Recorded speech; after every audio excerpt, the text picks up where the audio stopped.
Der Schmerz ist so vergleichbar ähnlich wie, als hätte man Rasierklingen im Darm und die würden sich ständig so wälzen und drehen.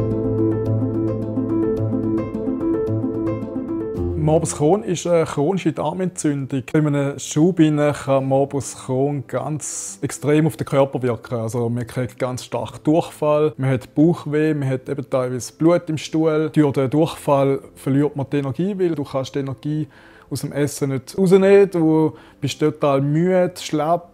Dass du 30-40 Mal am Tag aufs WC musst, kann auch passieren. Und dass du vielleicht die Hose machst und so weiter. Und das ist für Außenstehende teilweise ganz schwer zu verstehen, wenn du sagst, ja, du hast eine Darmkrankheit, dann heisst es ja, ich habe auch schon Darmgrippe gehabt, ist nicht so lustig und so. Aber das kann man irgendwie nicht miteinander vergleichen. Der Schmerz ist so vergleichbar ähnlich wie, als hätte man Rasierklingen im Darm und die würden sich ständig so wälzen und drehen.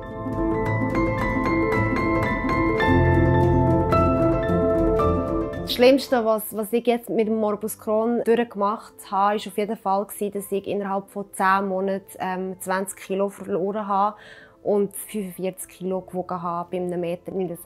Ich habe wirklich auch Haar verloren in dieser Zeit, weil mein Körper einfach Mängel hatte, extrem viele Mängel, auch Nägel, Haut, also es leidet alles darunter. Mein Partner hat sehr, sehr darunter gelitten. Ich stelle mir das so vor, wenn mein Partner das hat, und ich komme jeden Tag heim vom Arbeiten und er liegt wie ein Häufchen Elend da auf dem Sofa, abgemagert, redet kein Wort mit mir, ist nicht mehr der gleiche. Also, die Lebensfreude ist nicht mehr da. Ich glaube, das ist schon sehr, sehr schlimm. Mein Leben war fast ein bisschen auf dem WC. Teilweise habe ich auf dem WC geschlafen, weil du einfach erstens so erschöpft warst, dass du eingeschlafen bist, aber auch eben, weil das Hin und Her hast du nicht mehr machen oder es war einfach einfacher gewesen. Wenn du auf dem WC warst, hast du gar laufen lassen. Und es hat Zeiten gegeben, da musste ich Windeln anlegen als Erwachsener. Und wenn du als Erwachsener Windeln anlegen musst, das belastet dich natürlich schon. Es ist ja nicht normal. Meine Schulzeit war keine schöne Zeit. Bestimmte Schüler ganz extrem Sachen müssen anhören, wie Säckchenscheisser und ich bin verschlagen worden wegen dem. Sie sind teilweise auch wirklich zu mir heimgekommen, haben die Leute Eier an die Wand geworfen und so weiter. Meine richtige erste Partnerschaft war eigentlich erst etwa mit 22. Vorher hat es gesundheitlich ist es nicht drin gelegen, weil es mir nicht gut gegangen ist. Dann bist du nicht in den Ausgang gegangen, lernst dementsprechend dann niemanden kennen, hast andere Probleme und ja, hast dich sehr wahrscheinlich auch geschämt.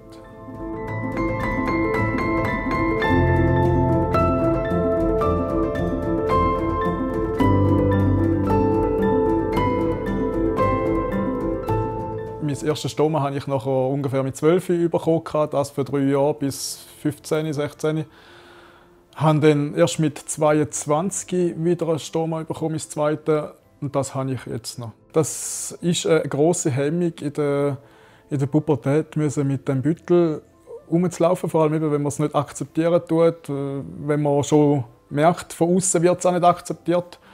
Ich habe angefangen, extrem Schlabberkleider anlegen, dass man ja nichts sehen tut. Also, und ja, wenn es vielleicht wirklich mal zu ein bisschen rumgeknutscht gekommen ist mit einem Mädchen, dann ja, hast du einfach geschaut, dass sie hätte nie dürfen, da ein bisschen rumlangen oder so. Also nein, das hätte ich nicht zulassen.